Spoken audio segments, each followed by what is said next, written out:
Greetings everyone. Welcome to Narayana IAS. This is the daily news analysis in which we select certain articles from the Hindu as well as Indian Express and do a detailed analysis of these articles. The topics that have been selected today are as follows. First one, Ploughing Through the Pain. It is from the Hindu, page number 8. Second article, Charting a Path for the Population Committee. It is from the Hindu, page number 10. Next one, Cabinet approves rupees 6,000 crore fishery scheme. It is from the Indian Express, page number 7. Next one, launch next phase of Smart Cities Mission panel. It is from the Hindu, page number 16. Last one, Kyasanur Forest Disease, the assault of the tick. It is from the Hindu, page number Science 2. At the same time, at the end, we are going to look into the preliminary practice questions as well as mains practice questions. So please wait until the end.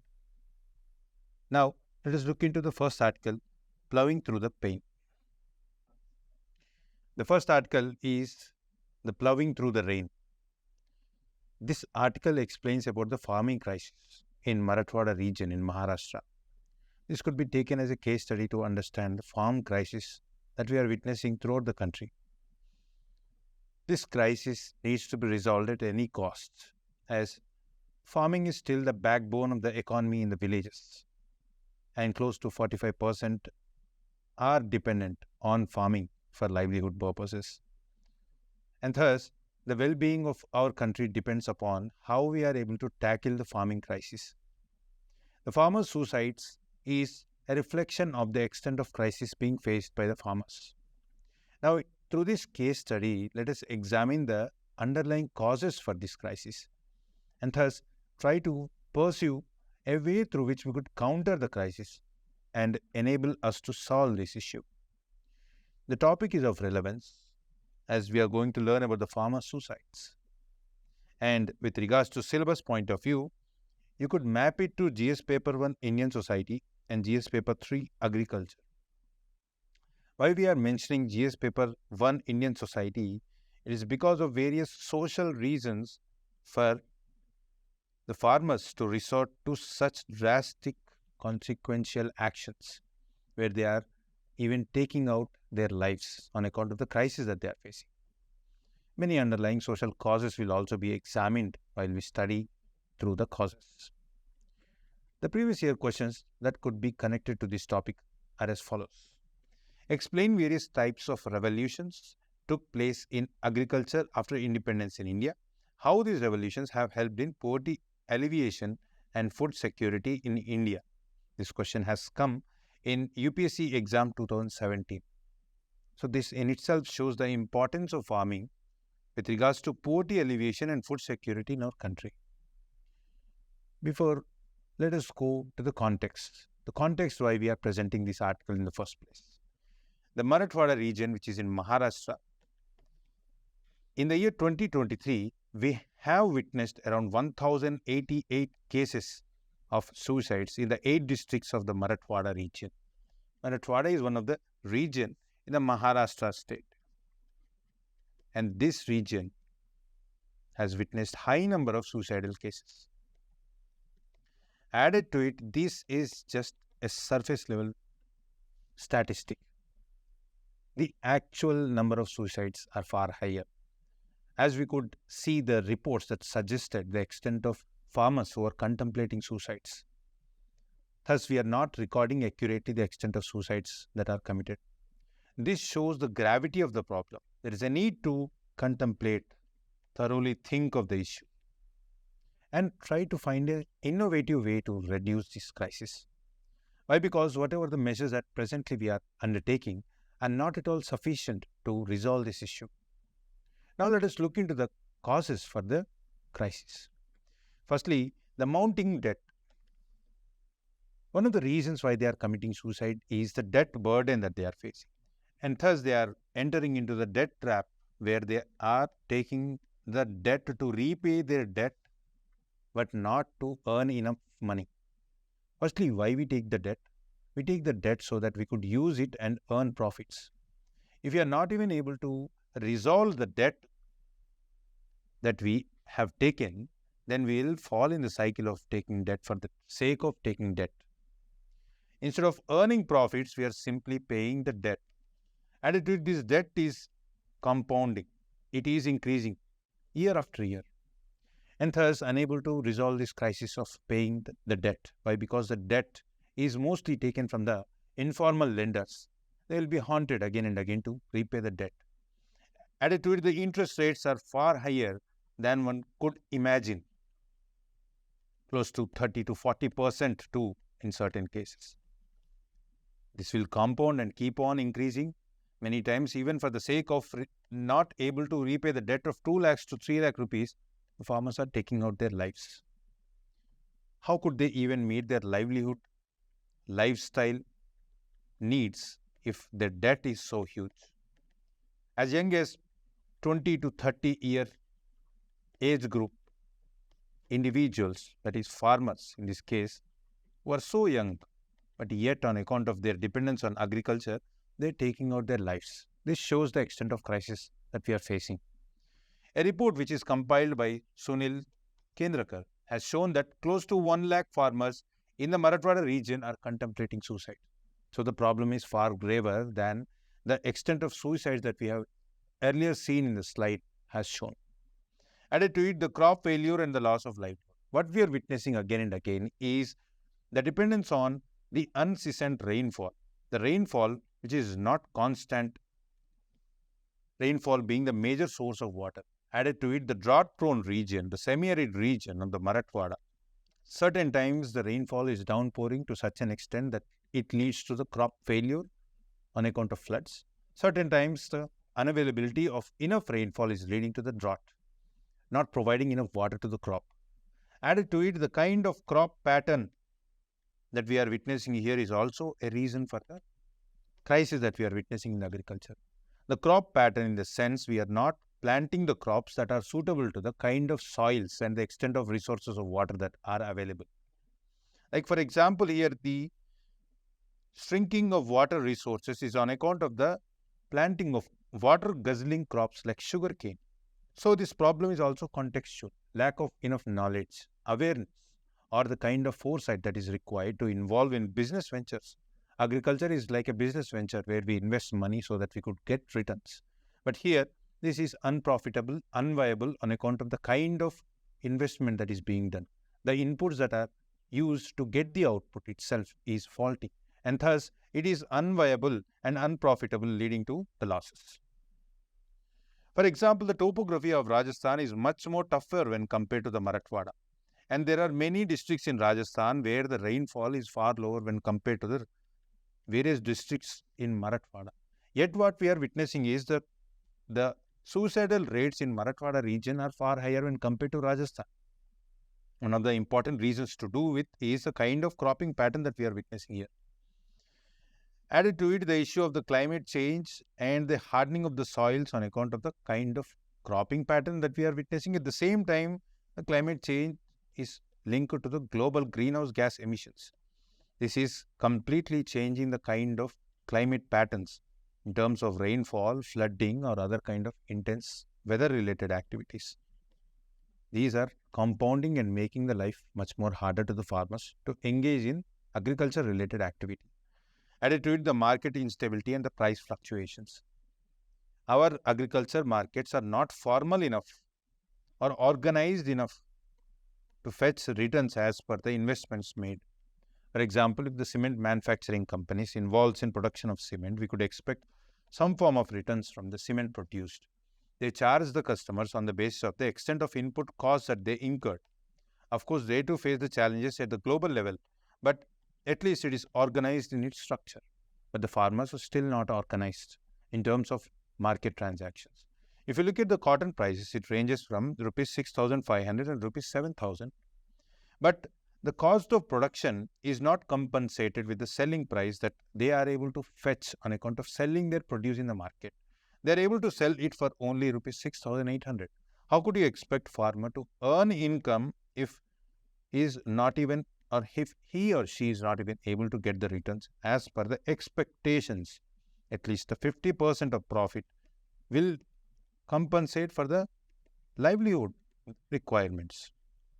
or lifestyle requirements.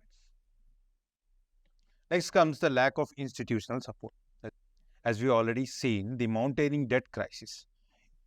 They are not able to get the formal lending, and thus they are going for the informal sectors for getting the loans. For example, the money lenders like shahukars, etc. That is the terminology that we use to utter to the money lenders in the village areas. These are charging exorbitant interest rates, close to the tune of 30 to 40%. Whereas the formal lending institutions like the banks or non-bank financial companies or whatever they might be, they are trying to get their credit score to extend loans. How could one expect credit score from the poor farmers who are in debt burden in the first place, in debt trap in the first place? Here what we require is the assistance from the government. Government should come forward and give the loan support, to give the loan guarantee on behalf of the farmers. But that is not being seen at the scale that is required to the country. Next, the socio-economic factors. Till now, we have seen the economical reasons for the debt crisis, but the social factors are far more greater than what we could expect. And if you look at the case of the Marathwada, it is amply clear. The extended family, that is, these farmers have extended family structures. They indulge in taking the care of the elders, marrying the sisters, which is incurring huge expenses. All these are increasing their burden. We have already seen the extent of income levels of these farmers. All this put together is making the life more miserable. And added to it, we have seen the issues like the deprivations. That is, the people in the urban areas are able to earn enough money to take care of the lifestyle costs that the present society is incurring. We are living in a consumer-driven society where consumption is an important part of our social life. Thus, this deprivation, when they compare their lives with the urban areas or even with the rural counterparts who are able to earn more money on account of dependence on livelihood on other arenas rather than agriculture, is making their life more and more burdensome, unhappiness. And thus, they are taking out their lives on account of their inability to bear the burden of taking care of their elders or marrying their sisters. Next, the other reasons for the crisis. The inadequate risk management strategies. As we already seen, the problem is contextual, where the farmers, on account of lack of knowledge or ignorance or lack of foresight, are indulging in farm practices that is leading to the miserable situation. Thus, what we require is a proper risk management strategies. But what we are witnessing is water guzzling crops like sugarcane are being planted, which the soil cannot take. Added to it, the cotton, soybean, etc. So what we require is a change in the strategies adopted by the farmers. And the land fragmentation and marginalization issue. One of the reasons why the farming has become unviable is the land fragmentation. That is how the land gets fragmented as we inherit this land from our forefathers. It passes from generation to generation where the fragmentation becomes more and more prominent, and thus the land size keeps on decreasing. And this declination in the land size ultimately makes the farming unviable. For example, in the Maharashtra's case, the average land holding has been found out to be 1.34 hectares, that is about 3 acres. This becomes unviable. We have to have enough land for actually to make it more viable in terms of earning profits or in terms of earning income levels. Next, suggestive reform measures. So we already seen the reasons behind the crisis. Now let us look into the ways through which we could solve this crisis. Firstly, the debt relief and financial support, as we already seen that the crisis is on account of dependence on informal lending sources. We need to have formal lending sources. Of course, various governments are extending loans, but these are not enough. As we have seen, the cases where the farmers are deep in debt up to rupees 2 lakhs, 3 lakhs, even though their land sizes are far lower. Added to it, the crop insurance and risk management. We have schemes for resolving these crop insurance issues, but these are not enough. So we have to bring in ways through which we could actually repay in times of crisis, either when there is crop failure or on account of their inability to sell the goods at prices so that they could compensate for the costs incurred. For example, the market prices are not enough. Even for this loss, we have to extend loans. We have to extend the premium insurance facilities so that they could actually overcome the crisis situations. Then market reforms and price stabilization, as we already seen. Government has brought in 3 farm laws to tackle this crisis, but as we have seen, these have been taken aback by the central government. Added to it, the extension services and technology, as we have seen, one of the reasons why the problem is contextual. We need to invest more on R&D and provide them the seeds which have the ability to withstand the droughts. Then the rural infrastructure in terms of roads, railways, etc., so that we could have an all India connectivity with regards to the supply chain for selling the farmer produce. Added to it, we have to have cold storage for storage facilities. Then the social welfare programs and mental health support. We have to have a dedicated helpline. For example, Kiran is one of the helpline. We need to see that the farmers are approaching these helplines and taking care rather than taking out their lives. This is not only burdensome for themselves, but also their families who are dependent on them for their livelihoods. Then the land reforms and tenure security. As we have seen, the informal tenural arrangements of the tenants is one of the reasons why we are also witnessing the farmer suicides among the tenants. And the laborers are also taking out their lives in huge numbers. And this is also an underlying cause of crisis. We have to address this crisis as well. Then comes the policy coherence and governance, as our policy measures are not enough to tackle the crisis being faced by the farmers. We have to change this as well so that we could increase their income levels. The present government has tried to increase or double the income of the farmers by 2022. We have not reached the expected target. Then comes the farmers' rights and empowerments. We have to give them enough rights with regards to selling their produce to the customers who actually pay them the requisite prices that they could actually charge. Then comes the long-term sustainable development goals that we have to take care of. For example, we have to work on the social crisis situations that they are facing. We have to provide them facilities that generally the urban areas are able to cherish in terms of health care or education or social challenges. For example, the social support with regards to the helplines that we have witnessed in this case, so that we could actually increase the integration among the society. Has a far more deeper challenges are facing us, especially the farmers. These underlying causes have already been witnessed. Many other crisis-related causes are also underlying for the crisis. We have not gone through all the crisis-related situations. These are one of the important challenges. Let us solve them. Then we could actually try to overcome the debt crisis. Now let us look into another article. This article is on the Population Committee, which was proposed, the interim budget, which was passed. The Population Control Committee, as the name itself suggests, it tries to see how to formulate a mechanism through which we could control the population growth. India is the most populous country as of now. We have surpassed China. We have to see that the population growth could be controlled such that we could inhabit this Indian territory to see that it is sustainable. Because each territory has its own ability with regards to the way it could provide for the population. In terms of production, distribution, or enough habitable space, etc. Given our territory, which inhabits different geographical features, it can only house so and so amount of population. At the same time, despite having humongous population, we could skill the population so that we could generate enough prosperity to meet the needs of the population. In this article, we are going to see both ways. One, how to control the population.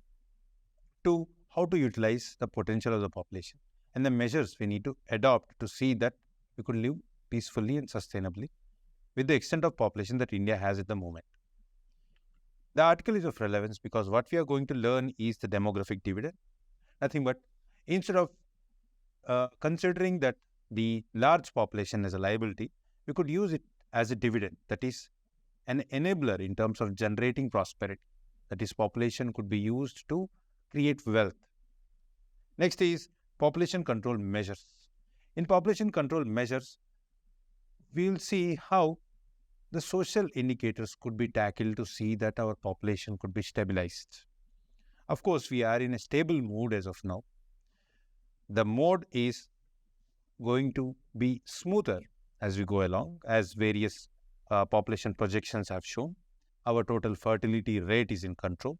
Similarly, we'll see how we could control population growth rates. Coming to the syllabus, UPSC syllabus, mains GS paper 1, Indian society. We have previous year questions that have been asked on the similar topic. Like for example, so this shows why India is regarded as a demographic dividend country. So just guess how we could be viewed as a demographic dividend country. It could be possible only if we have enough working age population. The more the working age population, the more the ability of the country to generate dividend, nothing but profit. So the option obviously is 15 to 64 years age group. Coming to the context, as we already seen, announcement in the interim budget on the High Powered Committee, which is on population. So what this committee intends to do is how we could control the rapid population growth that we are witnessing as of now. Of course, the rapidity has slowed down magnanimously when we compare to the past trends, as we will see in this article. And also the demographic changes that we should make so that we could utilize the potential of the population. Firstly, let us see the shifting demographics. The shifting trends is what we are witnessing with regards to the demographic structure, nothing but the population structure. The population structure in terms of age group. So what we are seeing or what we are going to witness in the nearby years is we'll have fewer children, we'll have increasing working age population, that is from 15 to 59 years, and the rising elderly population. Rising elderly population, of course, will be a worry in the future years, but as of now, it is not. The fewer children and the elderly population are going to be much lesser when compared to the working age population. What that ultimately means is our dependency ratio is going to go down as we go along. So if the dependency ratio is going to go down and the working age population is going to go up, what it indicates is the possibility of utilization of demographic dividend. This is about the demographic dividend. Now, how this scenario has arisen in the first place. Firstly, there was a time where our total fertility rate was quite high. Total fertility rate is an indication how the population shows in terms of growth, whether it is growing, whether it will decline, etc. Generally, 2.1 total fertility rate is considered to be stabilizer. So, in this scenario, what it means is our population will be stable rather than witnessing a growth rate. Less than 2.1, it shows the possibility of declination in terms of population. Greater than 2.1, expansion, that is increasing population growth. It is expected that we are going to reach the total fertility rate of 1.73 in the year 2030, 2035, between the year 2030 and 2035. So this is going to be our total fertility rate in this year. There was a time where our total fertility rate was 2.5, which is in the year 2009 to 2011. So we are declining at rapid pace. This shows the possibility that in the future years we could witness a declination in the population growth. And it is also an indication of the expansion in terms of working age population, as we already see. Added to it, our population is going to be 1.46 billion in the year 2030, accounting for 17%. This is quite huge, humongous. Thus, what we require is the stabilization of population. This stat shows that. So, in this article, we are going to see the need for population growth control and how to utilize the population dividend, that is demographic dividend. Now, having seen our demographic structure, now let us look into the opportunity and the challenges on account of our demographic structure as of now. let us look into the opportunity. Opportunity is economic growth rate is going to be rapid, accelerated on account of the demographic structure as we already see. And the challenges are far-reaching. We have to address the challenges as well.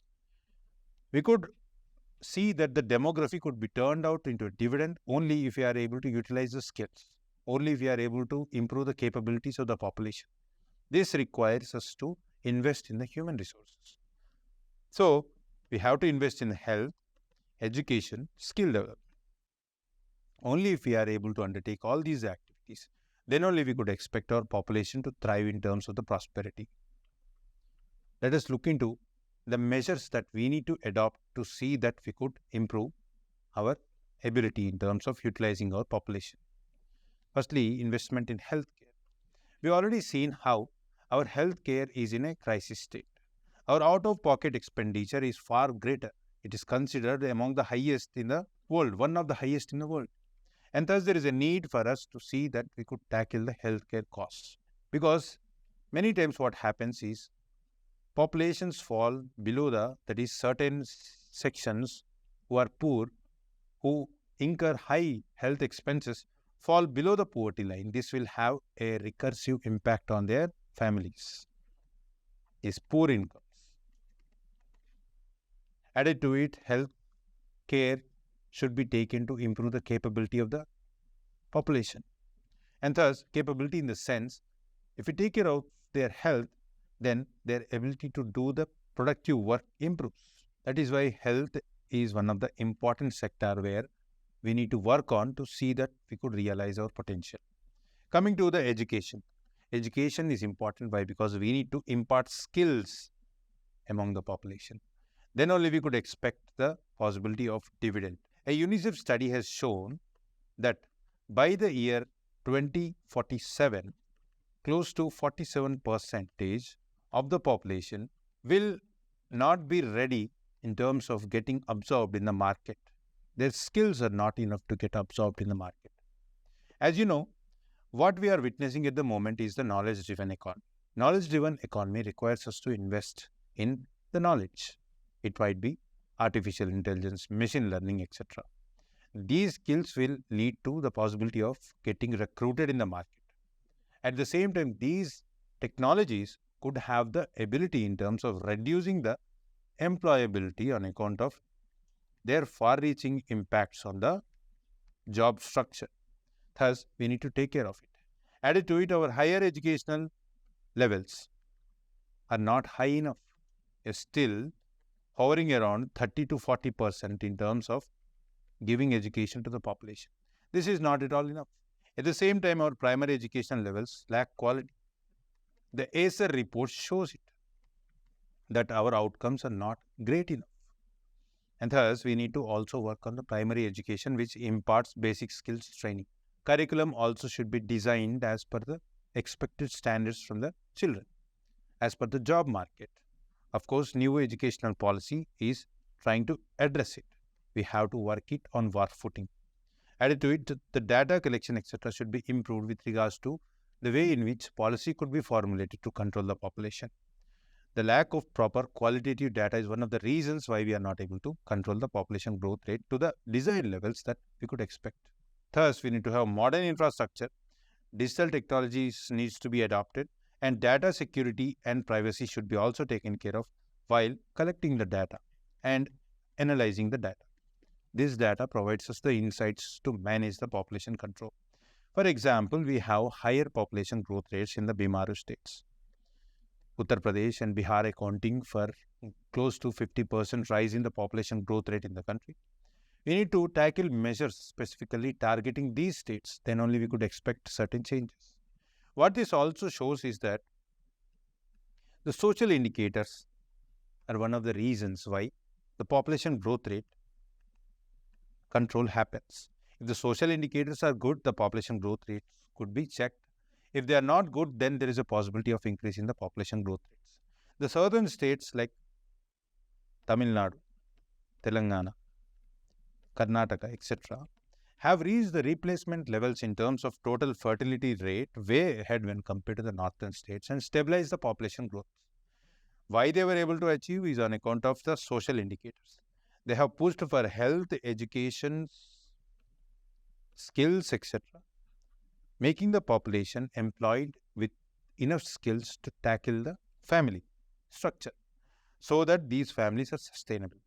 Of course, these have not only improved income levels of the southern states, they have also led to the desired family structure. Poverty is one of the reasons why the family sizes grow. The poverty in the northern states is higher when compared to the southern states, leading to the rise in the family sizes. Added to it, the social indicators are not that well developed on account of the state's lower capacities.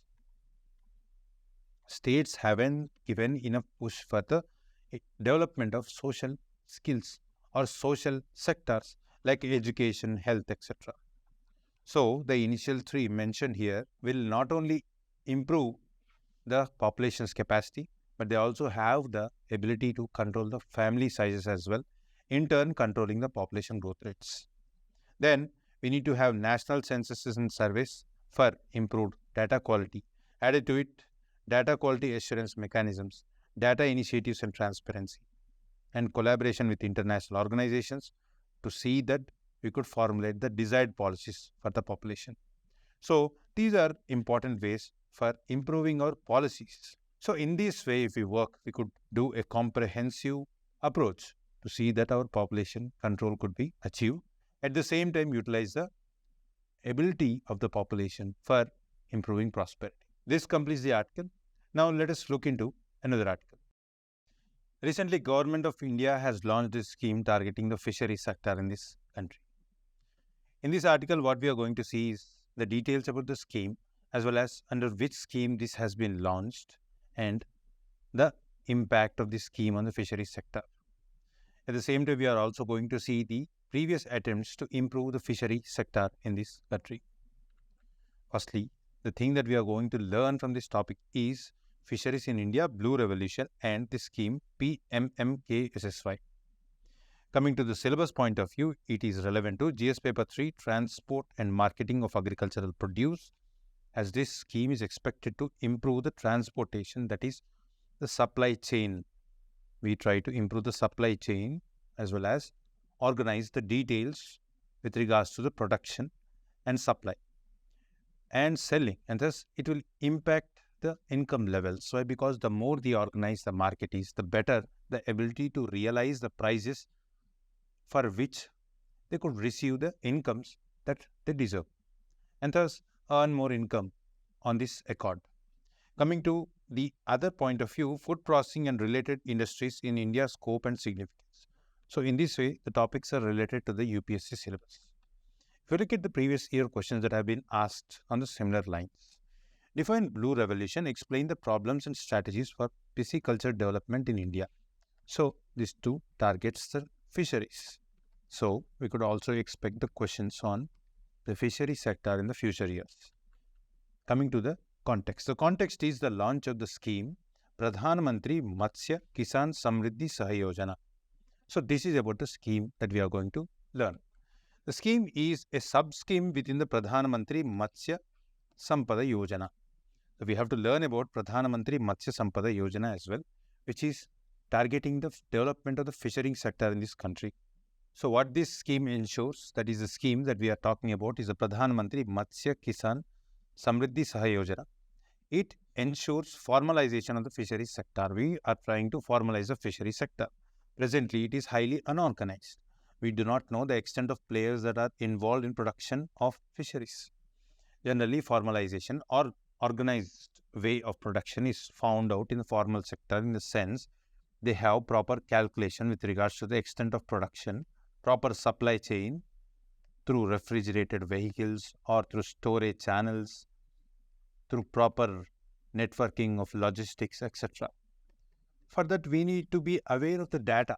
We need to be aware of the source point. So in this way, what we are trying to do is we are trying to organize the way in which the transactions are carried out in the development of the fisheries. We produce the fish, at the same time we are trying to sell this fish in the organized channel so that we could improve the earnings of the farmers. So we are trying to digitize the fisheries sector through this PMMKSSY scheme, in which we create a national fisheries digital platform in which we register the producers. In this case, the farmers, the Kisan. So, for that purpose, Cabinet, that is the Government of India, has initiated the scheme. And it has allocated rupees 6,000 crore, which will be targeted in the next 4 years to create this platform, and thus will formalize the fishery sector in this country. And this will be distributed across all states and union territories, and thus we are trying to digitize it. Coming to the Pradhan Mantri Matsya Sampada Yojana, as we have seen, PMMKSSY, the scheme that we are referring to, is a sub-scheme within the overarching scheme Pradhan Mantri Matsya Sampada Yojana. This is a and what this Pradhan Mantri Matsya Sampada Yojana is trying to attain is what we are going to learn in this slide. Firstly, it is a part of the Blue Revolution.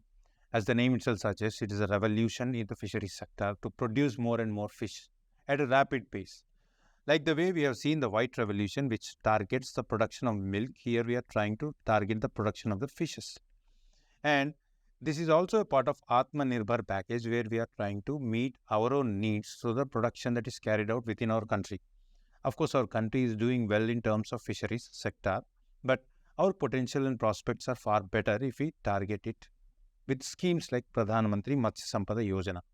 Under this scheme, we try to provide institutional credit, which are generally at lower interest rates, the credit through institutional channel. Then coming to the insurance coverage to the farmers who are involved in production of fishes. As you know, the kind of crisis that they could witness if there is no proper insurance cover, especially in certain sensitive arenas where they produce fishes, there is a need to have proper scientific way to manage it. Many times what happens is, due to the inability or due to the unknowing consequences, the possibility of losses in the fisheries sector. So we have to encourage the farmers who are involved in production by providing them insurance coverage. This insurance coverage is provided by Pradhan Mantri Matsya Sampada Yojana. Added to it, we try to give financial assistance and facilities like Kisan Credit Card, all which are involved in extension of credit facilities to the farmers. This is important to venture large-scale investment in the fisheries sector. Fisheries is also a poor source of proteins.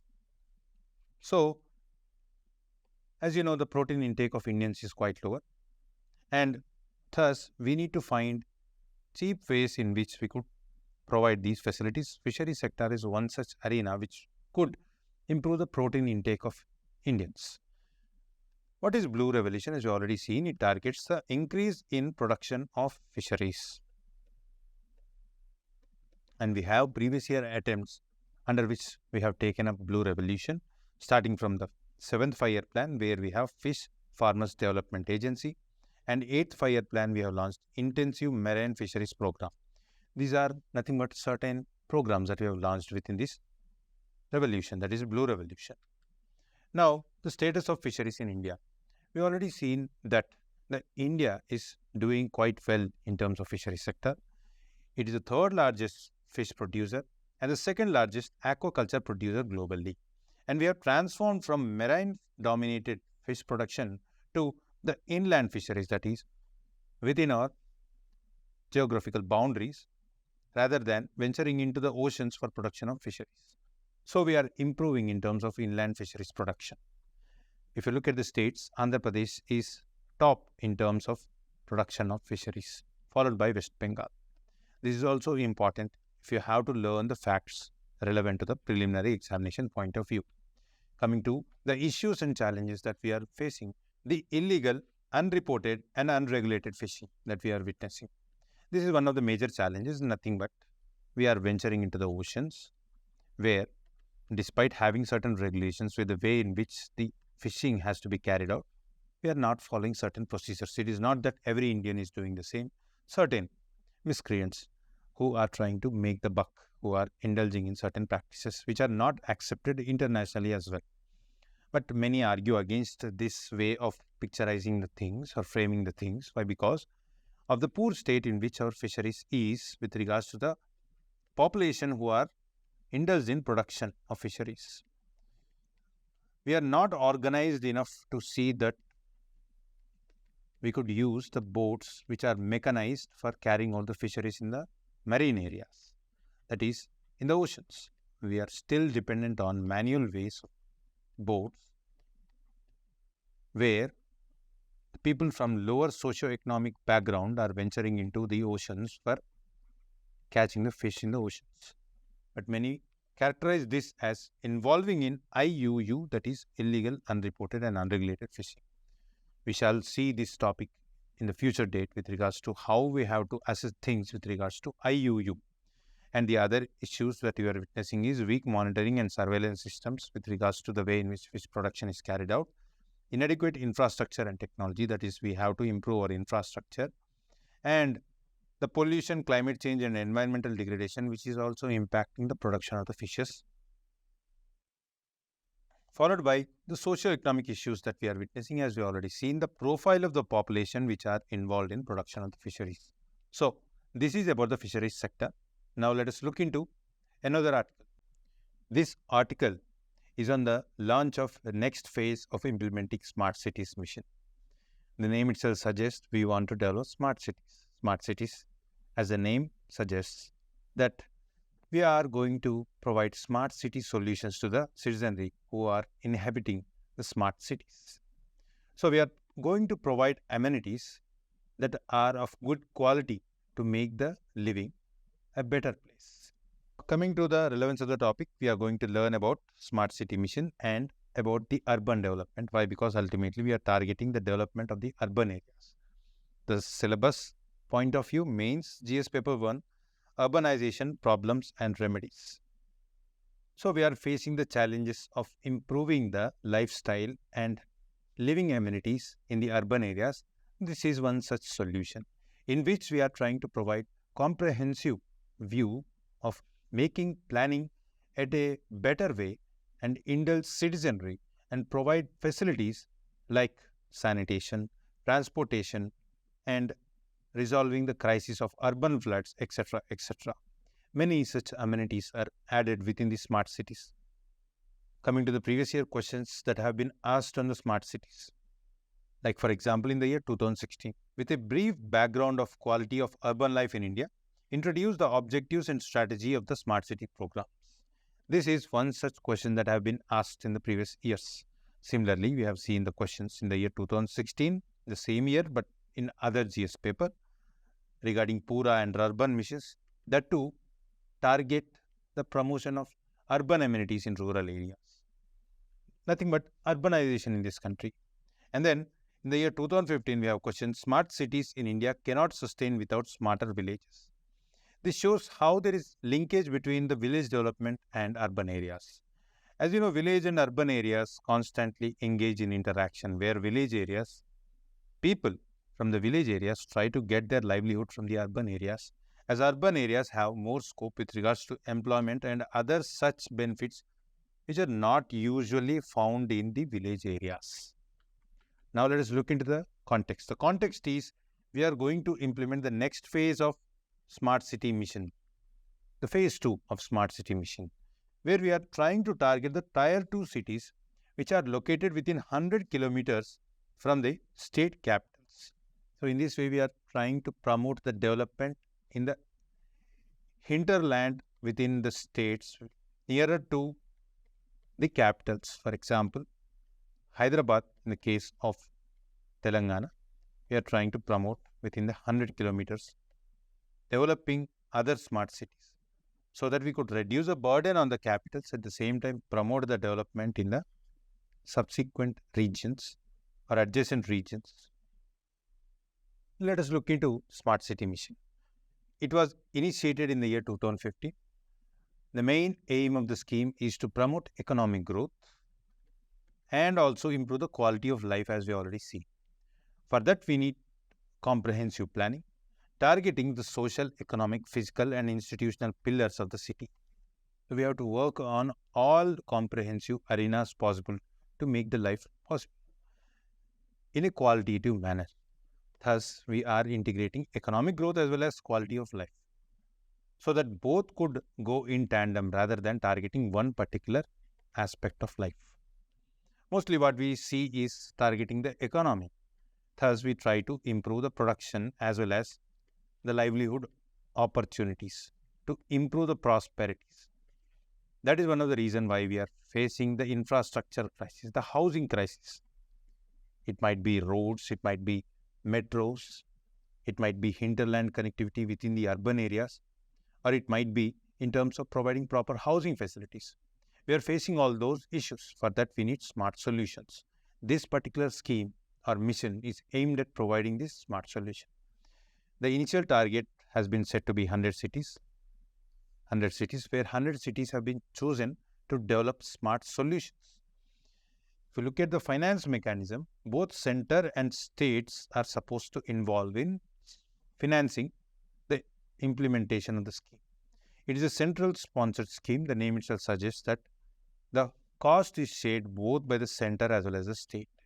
The central government is set to give rupees 100 crore per city per year. That is as per the scheme. And the matching grants is to be given by state or urban local bodies. So, equal amount is to be contributed by state or urban local bodies, matching the contribution given by the center, that is 100 crores. And the private sector participation has been emphasized under this mission. Thus, public-private partnership was promoted at large scale for developing smart city solutions. As we already seen, smart city solutions like road network, housing facilities, etc., etc. All these requires the expertise from the private areas, that is private sector. Thus, we have involved them as well. Coming to the need of the mission. Why is there a need? As you know, the urban areas are the drivers of the growth in the modern world. If you look at the population that is inhabiting the urban areas in this country, only 31% of the Indians live in the urban areas, whereas their GDP contribution is 63%. You could see the extent of prosperity generated by these urban areas. Naturally, they attract migrants from the rural areas. Thus, we need to see that the urban areas have the ability to give habitable space to the migrants who come for livelihood opportunities or who come for other purposes. And the expectations, that is a prediction, is that by 2030, the population that is going to inhabit the urban areas is going to be 40%, whereas the contribution in terms of GDP is going to rise to 75%. Thus, there is a need for improving the living in the urban areas. That is why we need smart cities mission. If you look at the possible ways through which we could develop smart cities is e-governance and citizen services, energy management, urban mobility, waste management, water management, others like telemedicine, teleeducation, incubation, trade facilitation center, skill development centers. So, in this arena, you could see we are targeting not only the improvement of the quality of life, but also the economics of the urban living as well. So, providing comprehensive solutions. So, this is where we could develop the facilities in the urban areas. This article is on Kyasanur Forest Disease. In this article, we are going to see the origin of the disease and why it is caused and the remedial measures to cure us from this disease. The relevance of the topic. We are going to learn about the Kyasanur Forest Disease pertaining to the syllabus, Prelims General Science. Let us look at some previous year questions which we could expect on the similar lines. Consider the following statements. In tropical regions, Zika virus disease is transmitted by the same mosquito that transmits dengue. So, in this way, we could expect the question on Kyasanur Forest Disease. Now, let us look into the disease in detail. Firstly, what we have seen is since January 1st, the reported deaths on account of the infection caused by this disease has been said to be 2. 2 people have died on account of contacting this virus. That makes us necessary to learn about this disease. If you look at the origin of the disease has been found out to be in the year 1957 in the Western Ghats region in the Karnataka, in the Kyasanur forest. The name, the Kyasanur, is derived from the origin of the region. So it has originated in Kyasanur Forest, so the name the Kyasanur Forest Disease. And the symptoms, it is a viral hemorrhagic fever. And if you look at the endemic, where it has been confined to, it is in the South Asian region. And the origin, as we already seen, it is in the Western Ghats. Then if you look at the Western Ghats region, it has been found out to be in Karnataka. Of late, what we have also seen is that this disease is spreading to other regions as well. The regions that we have seen to be affected is Karnataka, Kerala, Maharashtra, Goa, Tamil Nadu. So it is spreading to other regions as well. Then coming to the causes. The causes is on account of this virus. The virus which has been found out to be infecting the animals of the forest. That is why it is also called as monkey fever, as it has been seen to be infecting monkeys. And from monkeys, it is ultimately impacting humans. Of course, direct contact with the monkeys is also seen to be the cause of the infection.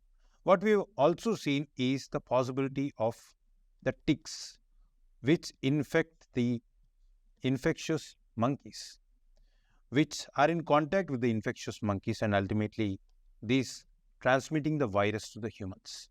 This has not only infected monkeys, that is a virus, but also rodents. So in this way, the infection on account of the monkeys and rodents in which this virus has been found, and the contact with these animals, or through the transmission caused due to the ticks, which have sucked the blood from monkeys, rodents, etc., and ultimately impacted the humans through its contact, is the major cause for the infections. So the vector here is this ticks. It belongs to the genus Haemophilus. Coming to the animal to human transmission, as we already seen, it also transmits through direct bodily contact, bodily fluids of these animals that could contact humans. For example, if humans venture nearer to the monkeys which are infected with this disease, we could expect the transmission to the humans as well. And no direct human-to-human transmission has been found out. This is one of the encouraging signals, or else the spreading of the disease might be far graver in terms of its consequences. Given the 3 to 5% of the death rate that we have witnessed on account of the infection caused by this virus. Coming to the initial stages of the symptoms, we could expect high fever, headaches, severe muscle pain, vomiting, bleeding, etc. But as it progresses, its impacts are far more graver. Like, for example, neurological manifestations like tremors, mental disturbances, etc. And the fatality rate, as we already seen, is 3 to 5%. The treatment is one of the important issues that we are witnessing at the moment. At present, there are no vaccines and no specific antiviral treatment to get rid of the infection caused by this Kyasanur Forest Disease. What we try to do is to resolve the symptoms on account of the infections caused by this virus. We already seen the symptoms like high fever, redness, etc. We try to rid the patients from the symptoms of the disease. And this infection is generally found in the certain seasons, from the November to June season. That is, seasonal outbreaks during the dry season is what we are witnessing at the moment. This is about the infection caused by the KFD disease. If you look at the transmission chart that we have mentioned here, the monkeys which are infected in the forest areas by this disease, at the same time rodents, the direct contact by the humans with these animals could lead to the possible infections. Added to it, the reservoir nymph, that is, the ticks, could also cause the transmission of this disease. And farmers who venture into the forest areas especially are seen to have contracted this virus. And thus we need to resolve this issue by seeing that these farmers get less impact on account of the ticks. Thus we generally give the repellents to these farmers so that they could reduce the impact. That is, the ticks could reduce the impact on the farmers being infected by this disease. And if you look at the milk, we have seen that the unpasteurized milk generally do not transmit this disease. As we have seen, even the cows, etc., are also impacted or infected by this KFD disease. This is about the KFD disease. Coming to the first prelims question. Consider the following statements regarding Kyasanur Forest Disease.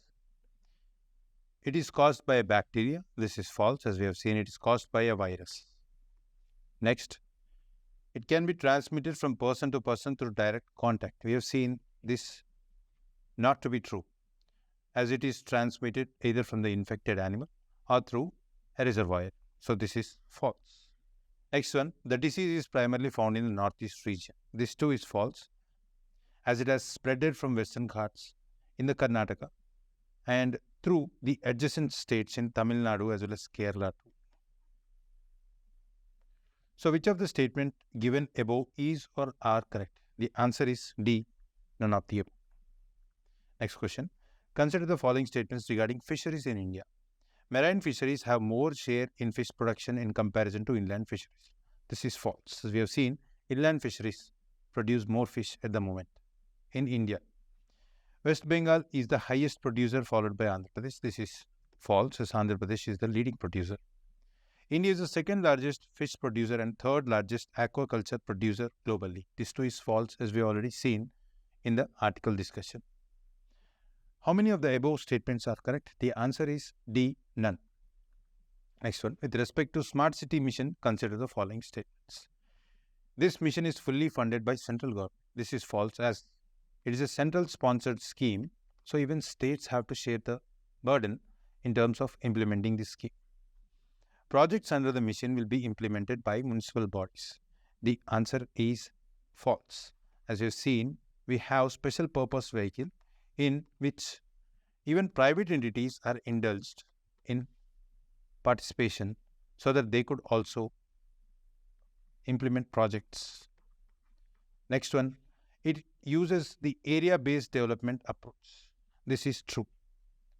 Now, which of the above statement is or are correct? The answer is D, 3 only. Consider the following statements. Total fertility rate, measure of the average number of children a woman is expected to have during her productive year. This is true. Crude birth rate, number of live births in a given year per 1,000 people in the population regardless of age or gender. This too is true. Third one, gross reproduction rate, measure that estimates the average number of daughters that would be born to a woman over her lifetime. This too is true. So, how many of the above statement is or are correct? The answer is D, 1, 2 and 3. The last question, which of the following is the major component of city investment to innovate, integrate and sustain 2.2, that is the Smart City Mission? It is to promote a circular economy focus on integrated waste management. So this is one of the major focus in the scheme. So the answer is A. Coming to the mains practice question, as we have already seen about the farm crisis. Discuss the multifaceted challenges leading to farmer suicides in India. In the introduction, give the statistics with regards to the farmer suicides, as we have already seen in the slides. So, introduce the farmer suicides issue as well, the reason, the major causes for these suicides, and try to elaborate it in the body. In the body, highlight various reasons. The economic issues, as we have seen, the debt crisis, high interest rates from the money lenders, and the crop failures, market fluctuations. These are all economical reasons for the farm crisis, thus driving them to suicides. Coming to agricultural practices and climate vulnerabilities. We have seen how the climate change has impacted the rainfall pattern in this country. Added to it, the rising temperatures impacted the way in which the crops used to adapt earlier, whereas now the increasing temperature is making them vulnerable to fluctuations. Thus, write the agricultural practices. At the same time, in the agricultural practices, mention why the context is also important. Why Marathwada region is witnessing higher suicides, even though the Rajasthan districts are far drier when compared to these districts of Maharashtra. Write the institutional support and policy gaps, as we have seen how the formal lending is missing, or it is not to the extent which is supposed to happen. Added to it, Also, we have witnessed the issue of insurance cover. So mention these points and write down the land fragmentation and marginalization, which has actually made farming unviable as it gets fragmented as it passes from one generation to the next generation. The land size is not viable enough for cultivation purpose. The conclusion mentioned the need for a comprehensive approach to resolve the crisis. We all seen the important suggestions that are to be incorporated in policy as well as in practice so that agriculture could be made sustainable and viable as an income generating activity. We already seen the Government of India scheme to double the farming income. This could be possible only if we pursue these policy measures and reduce the farm crisis. So, for that, we have to take policy reforms, institutional support, and socio-economic initiatives. As we have seen, one of the socio-economic reasons for the causing of suicides, for example, the incurring expenses are rising in terms of cost of living, taking care of family, in which even the expenses incurred in marriages, which are an extravaganza which the farmers cannot afford. So this completes the discussion. Please do like, share and subscribe our channel. Thank you.